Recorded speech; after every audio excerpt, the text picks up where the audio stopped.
തമ്പനയിൽ കണ്ട പോലെ nursing course choose ചെയ്യുമ്പോൾ ശ്രദ്ധിക്കേണ്ട കാര്യങ്ങളാണ് നമ്മൾ ഇന്ന് ഈ വീഡിയോയിൽ ഡിസ്കസ് ചെയ്യാൻ പോകുന്നത്. Welcome to nursing Guru. So നമുക്കറിയാം 2026-27 അക്കാഡമിക് ഇയറിലേക്ക് BSc GNM post BSc MSc ഒക്കെ അഡ്മിഷൻസ് സ്റ്റാർട്ട് ആയിരിക്കുന്ന ടൈമാണ്. സോ എസ്പെഷ്യലി BSc അതുപോലെ GNM കോഴ്സ് ചൂസ് ചെയ്യുന്ന സ്റ്റുഡൻസിന് അതുപോലെ അവരുടെ പേരൻസിനൊക്കെ ഒത്തിരി കൺഫ്യൂഷൻസ് ഉണ്ടായിരിക്കും. സോ ബേസിക്കലി നമ്മൾ അറിഞ്ഞിരിക്കേണ്ട ഇമ്പോർട്ടൻ്റ് ആയിട്ടുള്ള കുറച്ച് കാര്യങ്ങളാണ് ഞാൻ ഇന്ന് ഈ വീഡിയോയിൽ ഡിസ്കസ് ചെയ്യുന്നത്. നഴ്സിംഗ് പഠിക്കാൻ ആഗ്രഹിക്കുന്ന നിങ്ങളുടെ ഫ്രണ്ട്സിലോട്ട് നിങ്ങളുടെ അതുപോലെ ഫാമിലിയിലുള്ളവർ ആരെങ്കിലും പഠിക്കാൻ ആഗ്രഹിക്കുന്നുണ്ടെങ്കിൽ അവർക്ക് ഈ വീഡിയോ ഷെയർ ചെയ്ത് കൊടുക്കാൻ മറക്കരുത്. ബിക്കോസ് നിങ്ങൾ ഫസ്റ്റ് ഈ വീഡിയോ കണ്ടതിന് ശേഷം മാത്രമേ നഴ്സിംഗിൽ അഡ്മിഷൻ എടുക്കാവുള്ളൂ. ഫസ്റ്റ് ഓഫ് ഓൾ നമ്മൾ ഈ നഴ്സിംഗ് സ്റ്റുഡൻസിനെ കുറേ കാലങ്ങളായിട്ട് ഞാൻ നഴ്സിംഗ് പഠിപ്പിക്കുന്ന ആളാണ്. അപ്പോൾ സ്റ്റുഡൻസിനെയൊക്കെ പഠിപ്പിക്കുന്ന സമയത്ത് നമ്മൾ അവരോട് ചോദിക്കും, ഫസ്റ്റ് വരുന്ന സമയത്ത് ചോദിക്കും എന്തുകൊണ്ടാണ് നഴ്സിംഗ് എന്ന് പറയുന്ന പ്രൊഫഷൻ ചൂസ് ചെയ്തതെന്ന്. സോ അതിൽ നമുക്കൊരു 50% ബിലോ സ്റ്റുഡൻസ് മാത്രം പറയുന്ന ഒരു കാര്യമാണ് personal interest. So first thing personal interest. Okay, നിങ്ങൾ ഒരു കോഴ്സ് ചൂസ് ചെയ്യുമ്പോൾ എസ്പെഷ്യലി നഴ്സിംഗ് പോലെയുള്ള ഒരു പ്രൊഫഷണൽ കോഴ്സ് ചൂസ് ചെയ്യുമ്പോൾ നിങ്ങളുടെ പേഴ്സണൽ ഇൻട്രസ്റ്റ് എത്രത്തോളം നിങ്ങൾക്ക് ആ ഒരു പ്രൊഫഷൻ ഇഷ്ടമാണ് എന്നൊരു കാര്യം ശ്രദ്ധിക്കണം. 100% എനിവേ ഏത് സ്റ്റുഡൻസ് ഇഷ്ടപ്പെട്ടിട്ടായിരിക്കില്ല ഒരു പ്രൊഫഷനിലേക്ക് ജോയിൻ ചെയ്യുന്നത്. അങ്ങനെയുള്ളവരും ഉണ്ടാവാം. നിങ്ങൾക്കൊരു 50% എബോ എങ്കിലും ഇഷ്ടമാണെങ്കിൽ മാത്രം ഈ കോഴ്സ് ചൂസ് ചെയ്യുക. ബിക്കോസ് നമുക്കറിയാം ഇതൊരു ജോബ് ഓപ്പർച്യൂണിറ്റീസ് വളരെ ഹൈ റേറ്റിലുള്ള ഒരു കോഴ്സാണ് നഴ്സിംഗ്. BSc ആയാലും MSc ആയാലും GNM ആയാലും നമുക്ക് ജോലി സെക്യൂർ ആവുന്ന ഒരു കോഴ്സാണ്. അതുകൊണ്ട് തന്നെ നമ്മുടെ ഫാമിലിയുടെ ഭാഗത്ത് നിന്ന് അതുപോലെ ഫ്രണ്ട്സിൻ്റെ ഭാഗത്തു നിന്നൊക്കെ ഒരു പ്രഷർ ഉണ്ടായിരിക്കും. ഞങ്ങളൊക്കെ നഴ്സിംഗ് പഠിക്കാൻ പോവുകയാണ്, അപ്പോൾ നിങ്ങൾ നഴ്സിംഗ് പഠിച്ചോ, ഞങ്ങൾ ഓൾറെഡി അഡ്മിഷൻ എടുത്തു, ഇങ്ങനെയൊക്കെ നമ്മൾ കേൾക്കും നമ്മുടെ ചുറ്റുപാടും അല്ലേ. പക്ഷെ നമുക്ക് ഒട്ടും താല്പര്യമില്ല നഴ്സിംഗ് പഠിക്കാൻ, എനിക്കത് പറ്റത്തേ ഇല്ല എന്നുണ്ടെങ്കിൽ നിങ്ങളുടെ ഇഷ്ടമുള്ള പാഷൻ ചൂസ് ചെയ്യുന്നതാണ് ബെസ്റ്റ് ഓപ്ഷൻ. ഓക്കെ, പക്ഷേ അല്പസ്വല്പമെങ്കിലും ഇതെന്താണെന്ന് അറിയാൻ ആഗ്രഹമുള്ള സ്റ്റുഡൻസ് ആണെങ്കിൽ തീർച്ചയായിട്ടും നിങ്ങൾ ധൈര്യമായിട്ട് നഴ്സിംഗ് കോഴ്സ് ചൂസ് ചെയ്തോളൂ. ഗ്രാജുവലി നിങ്ങളത് ഇഷ്ടപ്പെട്ടോളും. നഴ്സിംഗ് കോഴ്സിനെ ഇഷ്ടപ്പെടാൻ തുടങ്ങും, നന്നായി പഠിക്കാനായിട്ട് പറ്റും, ഫൈനലി നല്ലൊരു നേഴ്സ് ആവാൻ പറ്റും. സോ ഒരു 50%-ലധികമെങ്കിലും നിങ്ങളുടെ പേഴ്സണൽ ഇൻട്രസ്റ്റ് ഉണ്ടെങ്കിൽ മാത്രം നഴ്സിംഗ് മാത്രമല്ല ഏത് പ്രൊഫഷണൽ കോഴ്സും ഏത് കോഴ്സും നിങ്ങളുടെ ഇൻട്രസ്റ്റിൻ്റെ ബേസിൽ ചൂസ് ചെയ്യുക. First thing. Okay, second thing നിങ്ങളുടെ മാർക്ക്. ഓക്കെ, മാർക്ക് മീൻസ് നമുക്കറിയാം ബേസിക്കലി കേരളത്തിൽ മലയാളി നമ്മൾ വീഡിയോ മലയാളത്തിലല്ലേ എടുക്കുന്നത്, അപ്പം മലയാളികളായിരിക്കും ഇത് കൂടുതൽ കാണുന്നത്. അപ്പം കേരളത്തിൽ പഠിച്ച് +2 കഴിഞ്ഞ സ്റ്റുഡൻസ് ചൂസ് ചെയ്യുന്നത് നഴ്സിംഗ് ചൂസ് ചെയ്യുന്ന ഒന്നെങ്കിൽ കേരളത്തിൽ അല്ലെങ്കിൽ കർണാടകയിൽ അല്ലെങ്കിൽ തമിഴ്നാട് ആന്ധ്രാപ്രദേശ് അങ്ങനെയുള്ള സ്ഥലങ്ങളിലൊക്കെ ആയിരിക്കും. പക്ഷേ ഭൂരിപക്ഷം ആൾക്കാർ ചൂസ് ചെയ്യുന്നത് കേരള കർണാടകയായിരിക്കും അല്ലേ. അപ്പോൾ ഈ ചൂസ് ചെയ്യുന്ന സമയത്ത് നമുക്ക് ഒത്തിരി എക്സ്പെക്ടേഷൻസ് ഒക്കെ ഉണ്ടായിരിക്കും കോളേജസിനെ കുറിച്ച്. സോ ഫസ്റ്റ് ഇതെല്ലാം ഡിസൈഡ് ചെയ്യുന്ന ഒരു മെയിൻ ഫാക്ടർ എന്ന് പറയുന്നത് അതിൻ്റെ നമ്മുടെ മാർക്കാണ്. ഓക്കെ, +2 ഇപ്പം +1ലെയും +2ലെയും മാർക്ക് കാൽക്കുലേറ്റ് ചെയ്ത് നമ്മുടെ മാർക്കിൻ്റെ പെർസെൻറ്റേജിൽ നമുക്ക് നമ്മുടെ കോളേജസിനെ ഡിസൈഡ് ചെയ്യാൻ പറ്റും. ക്ലിയർ? ഒന്നാമത് ഇപ്പോൾ കേരളത്തിലാണ് പഠിക്കാൻ ആഗ്രഹിക്കുന്നത്, നിങ്ങൾ കേരളത്തിൽ പഠിക്കാൻ ആഗ്രഹിക്കുന്നു എങ്കിൽ നിങ്ങൾ ചെയ്യേണ്ട കാര്യം കഴിഞ്ഞ വർഷം ബേസിക്കലി ഒരു ഗവൺമെൻറ് കോളേജസിൽ അഡ്മിഷൻ കിട്ടണമെങ്കിൽ ഒരു 95 മാർക്ക് എബോവ് ഒക്കെ വേണം. ഓക്കെ, 95% എബോവ് ഒക്കെ ഉണ്ടെങ്കിൽ നിങ്ങൾക്ക് എന്ത് ചെയ്യാം, ഗവൺമെൻറ് കോളേജസിൽ അഡ്മിഷൻ എടുക്കാം. സോ ഫസ്റ്റ് പ്രയോറിറ്റി എവറി സ്റ്റുഡൻസിൻ്റെ ഗവൺമെൻറ് കോളേജസ് ആയിരിക്കും, ഗവൺമെൻറ് മെഡിക്കൽ കോളേജസ് ഒക്കെ. അപ്പോൾ അവിടെ നമുക്ക് അഡ്മിഷൻ കൊടുത്ത് അവിടെ ഒരു സീറ്റിന് വേണ്ടി അലോട്ട്മെൻറ്റിൻ്റെ 1st, 2nd, 3rd വരെ വെയിറ്റ് ചെയ്തിരിക്കാം. Okay, second thing private colleges ആണ്. പ്രൈവറ്റ് കോളേജസിൽ എങ്ങനെയാണ് നമ്മൾ അഡ്മിഷൻ എടുക്കുക? കേരളത്തിൽ ഞാൻ പറയുന്നത് കേരളത്തിലെ കാര്യമാണ്. Okay, first Kerala. ഇപ്പോൾ ഫസ്റ്റ് നഴ്സിംഗിൻ്റെ അലോട്ട്മെൻറ്റ് അല്ലെങ്കിൽ നഴ്സിംഗിന് അഡ്മിഷൻ എടുക്കുന്നത് എങ്ങനെയാണെന്ന് അറിയാമോ? LBS സെൻറ്റർ വഴിയാണ്. LBS. ഓക്കെ, LBS സെൻറ്ററിൻ്റെ നോട്ടിഫിക്കേഷൻ വരും. നിങ്ങൾ ജസ്റ്റ് അതിൻ്റെ വെബ്സൈറ്റ് ഒന്ന് ഓപ്പൺ ചെയ്ത് നോക്കുക, അതിന് നോട്ടിഫിക്കേഷൻസ് ഒക്കെ വരും. ഒരു ജൂലൈ മാസത്തോടു കൂടിയൊക്കെ വരാൻ സാധ്യതയുള്ളൂ. നിങ്ങൾ സബ്സ്ക്രൈബ് ചെയ്ത് വെച്ച് നമ്മുടെ യൂട്യൂബ് ചാനൽ അപ്ഡേഷൻസ് ഒക്കെ നമ്മൾ കൃത്യമായിട്ട് നിങ്ങളെ അറിയിക്കുന്നതായിരിക്കും. സോ ഇതിൽ നമ്മൾ ആപ്ലിക്കേഷൻ കൊടുക്കാം. ഓക്കെ, ഇതിൽ ആപ്ലിക്കേഷൻ കൊടുത്താൽ നമ്മുടെ ഗവൺമെൻറ് സീറ്റിലേക്ക് എങ്ങനെയാണോ നിങ്ങൾ +2 +1ലേക്ക് നിങ്ങൾ അലോട്ട്മെൻറ്റ് വഴി കയറിയത് അതുപോലെ തന്നെ ഇവിടെ നിങ്ങൾക്ക് ഇഷ്ടമുള്ള കോഴ്സസ് ഒക്കെ കോളേജൊക്കെ ചൂസ് ചെയ്തിട്ട് നിങ്ങൾക്ക് അലോട്ട്മെന്റ് ബേസിൽ കോളേജിൽ അഡ്മിഷൻ എടുക്കാം. പക്ഷേ മെയിൻ പ്രശ്നം എന്താണെന്ന് ചോദിച്ചാൽ ഇത് അല്പം ഡിലേ ആണ്. കുറച്ച് താമസിച്ച് മാത്രമേ വരുള്ളൂ. ആ സമയമാകുമ്പോഴത്തേക്കും എന്ത് ചെയ്യും, ബാക്കിയുള്ള കുട്ടികളൊക്കെ അഡ്മിഷൻ എടുത്തിട്ടുണ്ടോ. സോ അതുകൊണ്ട് തന്നെയാണ് ഞാൻ പറയുന്നത്, നിങ്ങൾക്ക് എത്രത്തോളം മാർക്കുണ്ടോ അതിൻ്റെ ബേസിൽ നിങ്ങൾക്ക് കോൺഫിഡൻ്റ് ആയിട്ടിരിക്കാം. ഇനി ഒരു 80% എബോവ് ഉള്ള സ്റ്റുഡൻസ് ആണെങ്കിലും നമുക്ക് ഏതെങ്കിലുമൊക്കെ പ്രൈവറ്റ് കോളേജസ് ആണെങ്കിലും ഗവൺമെൻറ് സീറ്റിൽ നമുക്ക് അഡ്മിഷൻ എടുക്കാൻ പറ്റും. ഫീസിൽ വലിയ ചേഞ്ചസ് ഉണ്ടാവത്തില്ല. അപ്പോൾ നിങ്ങൾക്ക് അതിന് വേണ്ടിയിട്ടും കോൺഫിഡൻ്റ് ആയിട്ടിരിക്കാം. 80%, 85% ഒക്കെ അത് നിങ്ങൾ ഏത് കോളേജസ് ആണോ നിങ്ങൾ ചൂസ് ചെയ്യുന്നത് അതിനനുസരിച്ചിരിക്കും. ഓക്കെ, എന്തെങ്കിലും അസിസ്റ്റൻസ് അല്ലെങ്കിൽ സപ്പോർട്ട് വേണമെങ്കിൽ നിങ്ങൾക്ക് നമ്മളെ കോൺടാക്ട് ചെയ്യാം. അതർവൈസ് നമ്മുടെ കമൻറ്റ് ബോക്സിൽ എഴുതുക. ആ കോളേജസിൽ പഠിക്കുന്ന സ്റ്റുഡൻസ് ഉണ്ടെങ്കിൽ അവർക്ക് അതിൽ മെസ്സേജ് ചെയ്യാനും പറ്റുമല്ലോ. ഓക്കെ, സോ അതാണ് ഒരു ഫസ്റ്റ് ഫാക്ടർ. LBS സെൻറ്റർ വഴി നമുക്ക് അപ്ലൈ ചെയ്യാം. രണ്ടാമത്തെ ഓപ്ഷൻ എന്ന് പറയുന്നത് PNC മാർക്കാണ്.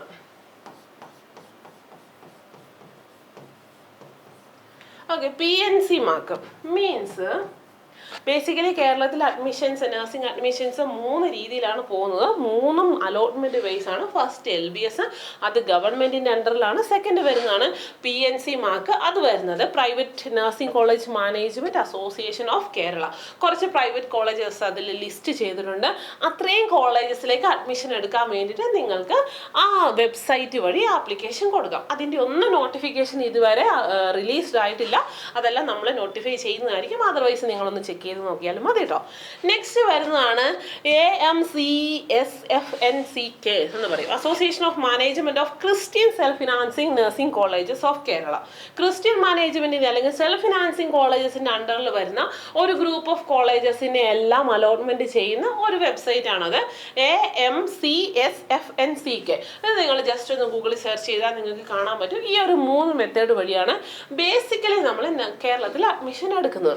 സെക്കൻഡ്, തേർഡ് വൺ എഗെയിൻ നമുക്ക് ലാസ്റ്റ് പ്രയോറിറ്റി ഒരു വൺ മോർ ചാൻസ് ഉണ്ട്. അത് ഡയറക്റ്റ് കോളേജ് വിസിറ്റ് ചെയ്ത് നമ്മൾ മാനേജ്മെന്റ് കോട്ടയിൽ അഡ്മിഷൻ എടുക്കുക എന്നുള്ളതാണ്. ഓക്കെ, അപ്പോൾ നമുക്ക് ഈ 4 രീതിയിൽ കേരളത്തിൽ അഡ്മിഷൻ എടുക്കാം. അതുകൂടാതെ തന്നെ നമുക്ക് NRI സീറ്റ്സ് ഉണ്ട്, അതുപോലെ സംവരണ വിഭാഗങ്ങളൊക്കെ ഉണ്ട്. അതൊക്കെ നമുക്ക് കോളേജസിൻ്റെ ക്രൈറ്റീരിയ പ്രകാരം അഡ്മിഷൻസ് ലഭിക്കും. ഞാൻ ഈ പറയുന്നത് ജനറൽ ആയിട്ടുള്ള കാര്യങ്ങളാണ്. ഓക്കെ, സോ ഇതാണ് കേരളത്തിൽ അഡ്മിഷൻ എടുക്കാനുള്ള പ്രൊസീജിയേഴ്സ്. സോ ഇതൊക്കെ സ്റ്റാർട്ട് ആവാൻ പോകുന്നതേ ഉള്ളൂ. നെക്സ്റ്റ് ആണ് കർണാടക. ഓക്കെ, കർണാടക നല്ലൊരു പ്ലേസ് ആണ്. നല്ലൊരു പ്ലേസ് മാത്രമല്ല, നല്ലൊരു എഡ്യൂക്കേഷൻ ഹബ്ബാണ്.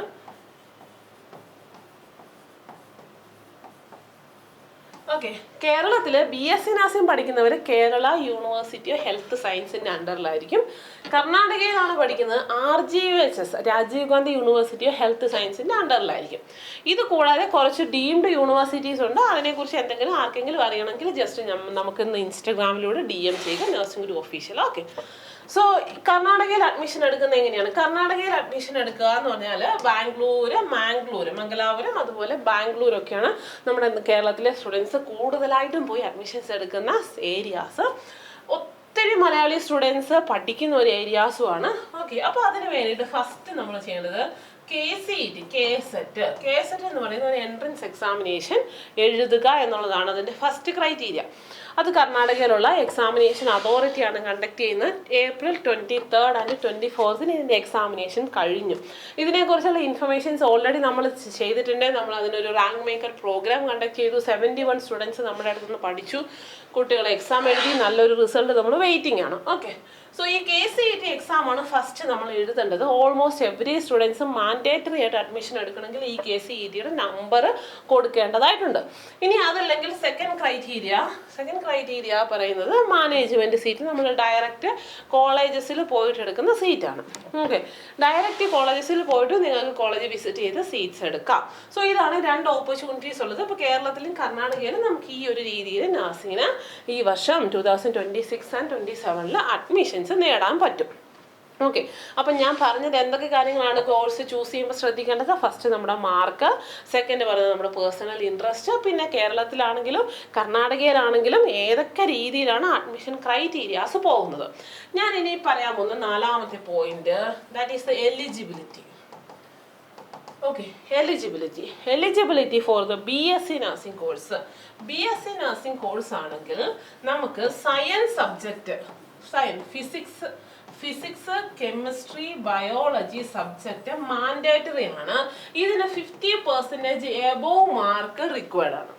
50% മാർക്ക് നമുക്ക് +2 ഉണ്ടാവണം ഫിസിക്സ്, കെമിസ്ട്രി, ബയോളജി സബ്ജക്ട്സിന്. ഓക്കെ, ക്ലിയർ അല്ലേ? സോ ഇത് തന്നെയാണ് കേരളത്തിലും കർണാടകയിലും വരുന്ന ബേസിക് എലിജിബിലിറ്റി എന്ന് പറയുന്നത്. അതുപോലെ തന്നെ സ്റ്റുഡൻസിന് 18 വയസ്സ് +2 കഴിഞ്ഞിട്ടുള്ള 18-17 വയസ്സ് കംപ്ലീറ്റ് ആയിരിക്കണം, മൈനർ ആവാൻ പാടില്ല. സോ ഇത്തരം കാര്യങ്ങളാണ് മെയിൻ ആയിട്ടുള്ളത്. ഈ 50% അബവ് മാർക്ക് നമുക്ക് എലിജിബിൾ ആണെങ്കിൽ നമ്മൾ അപ്ലൈ ചെയ്യാൻ പോസിബിൾ ആണ്. ഓക്കെ, സോ GNM സ്റ്റുഡൻസ്, ഇത് BSc സ്റ്റുഡൻസിന്റെ കാര്യമാണ്. ഇനി GNM സ്റ്റുഡൻസിന്റെ കാര്യം നോക്കാം. GNM സ്റ്റുഡൻസിന് എന്താണ് criteria? GNM. Okay, GNM students science അല്ലാത്ത സബ്ജക്ട്സ് പഠിക്കുന്ന കുട്ടികൾക്കും GNMന് പഠിക്കാവുന്നതാണ്. ഹ്യൂമാനിറ്റീസ്, കൊമേഴ്സ് ഒക്കെ പോലുള്ള കോഴ്സസ് എടുത്ത് പഠിച്ചവർക്ക് GNM അതൊരു ജനറൽ നഴ്സിംഗ് കോഴ്സാണ്. അതൊരു ഡിപ്ലോമ പ്രോഗ്രാമാണ്. ഒരു ബോർഡ് ഓഫ് എക്സാമിനേഷൻ്റെ അണ്ടറിലാണ് ഈ GNM പ്രോഗ്രാം വരുന്നത്, അത് യൂണിവേഴ്സിറ്റിയുടെ അണ്ടറിലല്ല. സോ ഇത് ഞാൻ എഗെയിൻ പറയാനുള്ള കാരണം, ഇപ്പോഴും സംശയമുള്ള കുട്ടികളുണ്ട്, നമ്മളോട് ചോദിക്കുന്ന കുട്ടികളുണ്ട്. GNM സയൻസ് അല്ലാത്ത സബ്ജക്റ്റ് വെച്ച് പഠിച്ച് പോസ്റ്റ് BC എടുക്കാൻ പറ്റില്ല എന്ന് പറയുന്ന കുട്ടികളുണ്ട്. പറ്റും, അതിനകത്തൊന്നും ഒരു ഇഷ്യൂസും ഇല്ല. നിങ്ങൾക്ക് പോസ്റ്റ് BC എടുക്കാൻ പറ്റും GNM കഴിഞ്ഞാൽ. ഓക്കെ, സോ ഇതൊക്കെയാണ് GNMന്റെ എലിജിബിലിറ്റി ക്രൈറ്റീരിയ. ഈ GNM എടുക്കുന്നതിന് 45% to 50% സെപ്പറേറ്റ് ആയിട്ട് സബ്ജക്ട്സിന് പാസ് മാർക്ക് ഉണ്ടാവണം. അപ്പോൾ നിങ്ങൾ പാസ്സായിട്ടിരിക്കണം. ഇതാണ് മിനിമം ക്വാളിഫിക്കേഷൻ. മാർക്ക് കൂടുന്നതിനനുസരിച്ച് നമ്മുടെ സ്കോപ്പും കൂടിക്കൊണ്ടേയിരിക്കും. ഓക്കെ, അത് ക്ലിയർ അല്ലേ? സോ എലിജിബിലിറ്റിയുടെ കാര്യങ്ങൾ നമ്മൾ പറഞ്ഞു. ഇനി നെക്സ്റ്റ് വരുന്നൊരു കാര്യമാണ് അഫിലിയേഷൻ.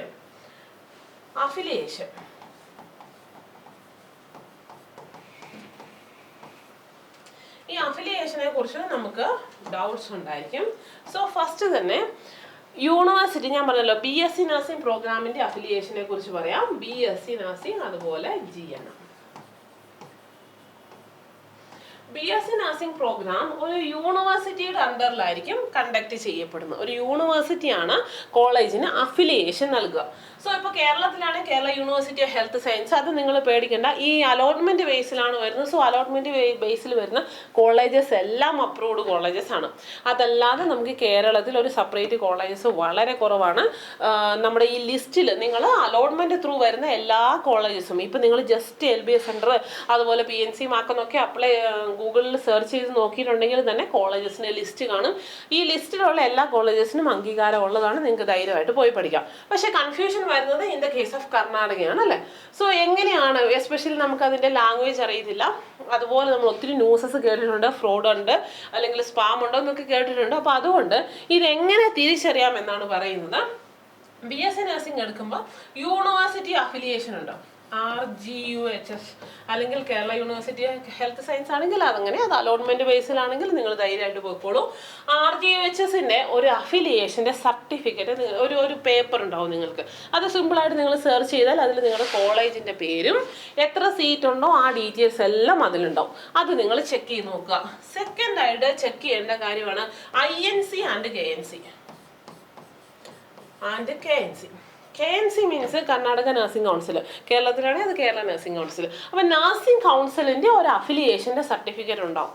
ഓക്കെ, സോ ആ അഫിലിയേഷൻ്റെ സർട്ടിഫിക്കറ്റ് മീൻസ് അതൊരു പേപ്പറാണ്. അത് ജസ്റ്റ് നിങ്ങൾ ഗൂഗിളിൽ സെർച്ച് ചെയ്തിട്ടുണ്ടെങ്കിൽ തന്നെ നിങ്ങൾക്ക് ഡൗൺലോഡ് ചെയ്താൽ 2025-26 ഡൗൺലോഡ് ചെയ്ത് നിങ്ങൾക്ക് മനസ്സിലാക്കി നിങ്ങളുടെ കോളേജിൻ്റെ പേരുണ്ടോ എന്ന് കൺഫേം ചെയ്യാവുന്നതാണ്. ഓക്കെ, നെക്സ്റ്റ് വരുന്നതാണ് INC ആണ് എഗെയിൻ നമുക്കൊരു ഡൗട്ടുള്ളൊരു കാര്യം. ഇന്ത്യൻ നഴ്സിംഗ് കൗൺസിൽ എന്ന് പറയുന്ന വെബ്സൈറ്റിൽ ചെക്ക് ചെയ്ത് നോക്കുക. അതിൽ 2025-26 ലിസ്റ്റ് ഉണ്ട്. ആ ലിസ്റ്റ് നിങ്ങൾ ഒന്ന് കയറി ചെക്ക് ചെയ്ത് നോക്കി കഴിഞ്ഞിട്ടുണ്ടെങ്കിൽ തന്നെ നിങ്ങളുടെ കോളേജസ് ഒരു 600 above കോളേജസിൻ്റെ പേരുണ്ട്. ഇന്ത്യയിൽ ഉടനീളമുള്ള കോളേജസ് ആണ്. ഇപ്പം നിങ്ങൾ ആന്ധ്രാപ്രദേശിൽ പഠിക്കാൻ ആഗ്രഹിക്കുന്ന സ്റ്റുഡൻസ് ആണെങ്കിലും അതിൽ കയറി നോക്കുക. അതുപോലെ തമിഴ്നാട്ടിലാണ് പഠിക്കുന്നത്, കേരളത്തിലാണ് പഠിക്കുന്നതെങ്കിലും ഇത് ചെക്ക് ചെയ്ത് നോക്കാൻ വേണ്ടി മറക്കരുത്. സോ INC ചെക്ക് ചെയ്ത് നോക്കി എത്ര സീറ്റ്സ് ആണ് BScക്ക്, പോസ്റ്റ് BScക്ക്, MScക്ക് ഒക്കെ അതിൽ കറക്റ്റായിട്ട് എഴുതിയിട്ടുണ്ടാവും. അപ്പോൾ നിങ്ങൾ BSc നഴ്സിംഗ് കോഴ്സ് ആണെങ്കിൽ ഇപ്പോൾ 40 സീറ്റ്സ് അല്ലെങ്കിൽ 60 സീറ്റ്, 120 സീറ്റ്, 150 സീറ്റ് എന്നൊക്കെ പറഞ്ഞ് കാണും. ഈ ഇത്രയും സീറ്റ്സ് ആണ്. അപ്പോൾ അതിലൊരു സീറ്റാണ് നിങ്ങൾക്ക് വേണ്ടി അലോട്ട് ചെയ്ത് തരുന്നത്. ക്ലിയർ? സോ INC-യുടെ ലിസ്റ്റ് എടുത്ത് നോക്കുക, നിങ്ങളുടെ കോളേജിൻ്റെ ഡീറ്റെയിൽസ് അതിൽ കൊടുത്തിട്ടുണ്ടോ നോക്കുക. സോ ഈ 3 കാര്യങ്ങളും ഉണ്ടെങ്കിൽ ഇനി ഇത് നിങ്ങൾക്ക് നോക്കാൻ അറിയില്ല എന്നുണ്ടെങ്കിൽ നിങ്ങൾ ഡയറക്റ്റ് ആയിട്ട് നിങ്ങളുടെ കോളേജിൽ ചോദിച്ചിട്ടുണ്ടെങ്കിൽ, അല്ലെങ്കിൽ ഇൻ കേസ് നിങ്ങൾ വരുന്നത് ആരെങ്കിലും ത്രൂ ആണ് നിങ്ങൾ അഡ്മിഷൻ എടുക്കുന്നത് എന്നുണ്ടെങ്കിൽ അവരോട് നിങ്ങൾ ചോദിക്കുക. അപ്പോൾ അവർ നിങ്ങൾക്ക് അതിൻ്റെ സർട്ടിഫിക്കറ്റ്സും അതിൻ്റെ പേപ്പേഴ്സും ഒക്കെ ഷെയർ ചെയ്ത് തരും. അപ്പോൾ എന്ത് ചെയ്യുക, അതൊക്കെ ഒന്ന് കറക്റ്റ് ആണെന്ന് കൺഫേം ആക്കിയതിന് ശേഷം നിങ്ങൾ അഡ്മിഷൻ പ്രൊസീജിയറിലേക്ക് പോവുക. ഓക്കെ, ഇതാണ് ഇതിൻ്റെ ബേസിക് ആയിട്ട് അഡ്മിഷൻ എടുക്കുമ്പോൾ ശ്രദ്ധിക്കേണ്ട കാര്യങ്ങൾ. GNM സ്റ്റുഡൻസ് ആണെങ്കിൽ, GNM പഠിക്കാനാണെങ്കിൽ എന്താണ്, RGUHSൻ്റെ ഒരു പേപ്പർ ഉണ്ടാവില്ല, കാരണം ഇത് യൂണിവേഴ്സിറ്റിയുടെയാണ്. സോ നിങ്ങൾ അതിന് വേണ്ടിയിട്ട് ഇങ്ങനെ കോളേജസിൽ പോയിട്ട് ചോദിച്ചിട്ട് കാര്യമില്ല. പക്ഷേ INC-യുടെ ലിസ്റ്റ് ഉണ്ടാവും, KNC-യുടെ ലിസ്റ്റ് ഉണ്ടാവും, ഇതിലൊക്കെ നിങ്ങൾക്ക് കാണാൻ വേണ്ടി പറ്റും. ഓക്കെ, അപ്പോൾ GNM അഡ്മിഷൻ എടുക്കാൻ നേരത്തെ ഏതൊക്കെ ഡോക്യുമെന്റ്സ് ആണ് നമ്മൾ കോളേജിൽ അല്ലെങ്കിൽ സ്കൂൾ ഓഫ് നഴ്സിംഗിൽ പോയി ചെക്ക് ചെയ്യേണ്ടതെന്നുള്ള കാര്യം ഇപ്പോൾ ക്ലിയർ ആയിട്ടുണ്ടാവും. അപ്പം BSc nursing and GNM course എടുക്കുന്ന സമയത്ത് കോളേജുമായിട്ട് നമ്മൾ കൺഫേം ചെയ്യേണ്ട ഡോക്യുമെന്റ്സ്, അവരുടെ അഫിലിയേഷൻ, അക്രഡിറ്റേഷൻ പേപ്പേഴ്സ് ഒക്കെ ക്ലിയർ ആയിട്ടുണ്ടാവുമല്ലോ. ഏതെങ്കിലും ഡൗട്ട് ഉണ്ടെങ്കിൽ നിങ്ങൾ ജസ്റ്റ് കമന്റിൽ പറയുക. ഇനി നെക്സ്റ്റ് തിങ്, ഇത്രയുമാണ് നമ്മുടെ അഡ്മിഷൻ പ്രൊസീജിയേഴ്സ് ഒക്കെ പോവാൻ. നെക്സ്റ്റ് കാര്യം ക്യാമ്പസ് അഥവാ കോളേജ്. ഓക്കെ, സോ നിങ്ങളുടെ കോളേജസ് എസ്പെഷ്യലി നിയറസ്റ്റ് ആയിരിക്കും, ചിലപ്പോൾ നമ്മുടെ വീടിനടുത്തുള്ള കോളേജ് ആയിരിക്കും.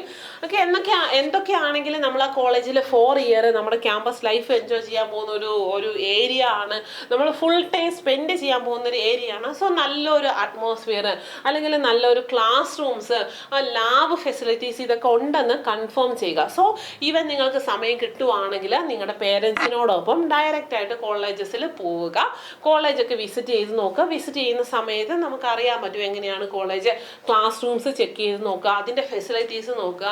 നെക്സ്റ്റ് ലാബുണ്ട്. ഇപ്പോൾ ഒരു നഴ്സിംഗ് കോളേജസിലാണെങ്കിൽ anatomy lab, community lab, OBG lab, അങ്ങനെ ലാബ് ഫെസിലിറ്റീസ് ഒക്കെ ഉണ്ടാവും. എനിവേ എല്ലാ കോളേജസിലും ഈ ലാബ് ഫെസിലിറ്റീസ് ഉണ്ടാവും.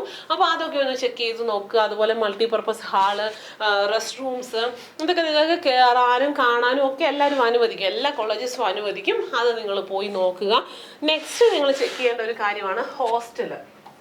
ഓക്കെ, ഹോസ്റ്റൽ മീൻസ് എനിവേ നമ്മൾ നഴ്സിംഗുകളൊക്കെ പഠിക്കുമ്പോൾ 4 ഇയർ ആണെങ്കിലും 3 ഇയർ ആണെങ്കിലും പഠിക്കുന്ന സമയത്ത് യൂഷ്വലി ഹോസ്റ്റൽസ് ആയിരിക്കും ചൂസ് ചെയ്യുക. ഹോസ്റ്റൽ ചൂസ് ചെയ്യുന്നതിനകത്ത് ഒത്തിരി ബെനിഫിറ്റ് ഉണ്ട്. ബിക്കോസ് നിങ്ങൾക്കൊരു ഫ്രണ്ട് സർക്കിൾ അവിടെ ക്രിയേറ്റ് ചെയ്യാൻ പറ്റും. നിങ്ങളുടെ അസൈൻമെൻറ്റ്സ് അതുപോലെ റിക്വയർമെൻറ്റ്സ് ഒക്കെ നിങ്ങൾക്ക് ഒരുമിച്ചിരുന്ന് ഡിസ്കസ് ചെയ്തിട്ട് ചെയ്യാൻ വേണ്ടി പറ്റും. പിന്നെ നൈറ്റ് ഡ്യൂട്ടീസ് വരും അല്ലേ, മോർണിംഗ് ഈവനിങ് നൈറ്റ് ഡ്യൂട്ടീസ് ഒക്കെ വരും. അപ്പോൾ ആ സമയത്തൊക്കെ ഹോസ്റ്റലാണെങ്കിൽ നമുക്ക് കുറച്ചും കൂടി ഈസിയാണ്. സോ ഹോസ്റ്റലേഴ്സ് തന്നെ ഒരു ഗ്രൂപ്പ് ഓഫ് ഒരു ഗ്യാങ് ആയിട്ട് നമ്മുടെ കോളേജസിലൊക്കെ പോകും. സോ അതുകൊണ്ടാണ് ഹോസ്റ്റൽ ചൂസ് ചെയ്യുന്നതിനകത്ത് തെറ്റൊന്നുമില്ല, നിങ്ങൾക്ക് ചൂസ് ചെയ്യാം. സോ ഇത് ചൂസ് ചെയ്യുന്ന സമയത്ത് എസ്പെഷ്യലി നമ്മൾ +2 വരെ നമ്മുടെ വീട്ടിൽ കംഫർട്ട് സോണിൽ നിന്ന് പഠിച്ച ആൾക്കാരാണ് അല്ലേ. സോ അവിടെ നിന്ന് നമ്മളൊരു ഹോസ്റ്റൽ വേറൊരു ഏരിയയിൽ പോയി താമസിക്കുമ്പം ആദ്യത്തെ ഒരു 2-3 മാസമൊക്കെ ഭയങ്കര ബുദ്ധിമുട്ടായിരിക്കും. സോ അതുകൊണ്ട് തന്നെ ആ ഒരു പ്രശ്നങ്ങൾ ഒഴിവാക്കാൻ വേണ്ടിയിട്ട് നിങ്ങൾ ഹോസ്റ്റൽ വിസിറ്റ് ചെയ്യുക. ഹോസ്റ്റലിൽ വിസിറ്റ് ചെയ്യുന്ന സമയത്ത് എത്ര പേരാണ് ഒരു റൂമിൽ താമസിക്കുന്നത്, അതിൻ്റെ അവൈലബിലിറ്റി എങ്ങനെയാണ്, എവിടെ നമുക്ക് പഠിക്കാനുള്ള സൗകര്യം ഉണ്ടോ, അതുപോലെ തന്നെ മെസ്സ് എങ്ങനെയാണ്, മെസ്സിൽ north Indian south Indian food available ആണോ, മോർണിംഗിൽ ഈവനിങ്ങിൽ സ്നാക്സ് പ്രൊവൈഡ് ചെയ്യുന്നുണ്ട്, അങ്ങനെയൊക്കെയുള്ള കാര്യങ്ങൾ നിങ്ങൾക്ക് ചെക്ക് ചെയ്ത് നോക്കാവുന്നതാണ് നിങ്ങൾക്ക് ഇൻട്രസ്റ്റ് ഉണ്ടെങ്കിൽ. ഓക്കെ, സോ ഹോസ്റ്റൽ ഫെസിലിറ്റീസ് അതുപോലെ കോളേജ് ക്യാമ്പസ് ഇതൊക്കെ വിസിറ്റ് ചെയ്ത് നോക്കുക. പിന്നെ വരുന്ന കാര്യങ്ങളാണ്, പിന്നെ ഓൾമോസ്റ്റ് ഐ തിങ്ക് എല്ലാ കാര്യങ്ങളും ഞാൻ കവർ ചെയ്തു എന്ന് തോന്നുന്നു. ഇതെല്ലാം ചെക്ക് ചെയ്തിട്ട് നിങ്ങൾ ഒരു ക്യാമ്പസിൽ അല്ലെങ്കിൽ ഒരു കോളേജസിൽ അഡ്മിഷൻ എടുത്തിട്ട് ക്ലാസ് സ്റ്റാർട്ട് ചെയ്തൊരു 2-3 മാസത്തിന് ശേഷം എനിക്കിത് ഇഷ്ടപ്പെടുന്നില്ല എന്ന് പറഞ്ഞിട്ട് അത് ക്വിറ്റ് ചെയ്യുക എന്ന് പറയുന്നത് വളരെ ഡിഫിക്കൽട്ടായിട്ടുള്ള ഒരു ടാസ്ക്കാണ്. ബിക്കോസ് നമുക്കറിയാം ഒരു 40 സീറ്റ് അല്ലെങ്കിൽ 60 സീറ്റൊക്കെ ആയിരിക്കും ഒരു കോളേജിന് ഉണ്ടാവുക. സോ ഈ ഒരു സീറ്റ് നിങ്ങൾക്ക് ഒരെണ്ണം കൺഫർമേഷൻ കിട്ടിയ സീറ്റ് നിങ്ങൾ വേണ്ടാന്ന് വെക്കുമ്പോൾ മറ്റൊരു സ്റ്റുഡൻറ്റിന് പഠിക്കാനുള്ളൊരു അവസരമാണ് പോകുന്നത്. അതുകൊണ്ട് തന്നെ മാക്സിമം ഈ ക്വിറ്റ് ചെയ്യാതിരിക്കുക. സോ അതിന് പകരമായിട്ട് ആദ്യം തന്നെ നിങ്ങളുടെ പേഴ്സണൽ ഇൻട്രസ്റ്റ് നോക്കുക, നഴ്സിംഗ് പഠിക്കാൻ ഇഷ്ടമുണ്ടോ എന്ന് നോക്കുക, അതുപോലെ നിങ്ങളുടെ മാർക്കിൻ്റെ ബേസിൽ കോളേജസ് സെലക്ട് ചെയ്യാൻ വേണ്ടി നോക്കുക. അതുപോലെ നിങ്ങൾക്ക് എന്തൊക്കെയാണ് ഓരോ ആളുകൾക്കും ഓരോരുത്തർക്കും ഓരോരോ താല്പര്യങ്ങളാണ്. നിങ്ങളുടെ താല്പര്യത്തിനനുസരിച്ച് പറ്റുന്ന ഒരു കോളേജസ് ആണോ നോക്കുക. ഇനി ചിലപ്പം വീടിനടുത്തുള്ള കോളേജസ് സെർച്ച് ചെയ്യുന്ന സ്റ്റുഡൻസ് ഉണ്ടായിരിക്കും, അല്ലെങ്കിൽ ദൂരെ പോയി പഠിക്കാൻ ആഗ്രഹിക്കുന്നവരുണ്ടായിരിക്കും. അതിൻ്റെ ബേസിൽ നിങ്ങളത് ക്യാമ്പസ് സെലക്ട് ചെയ്യുക.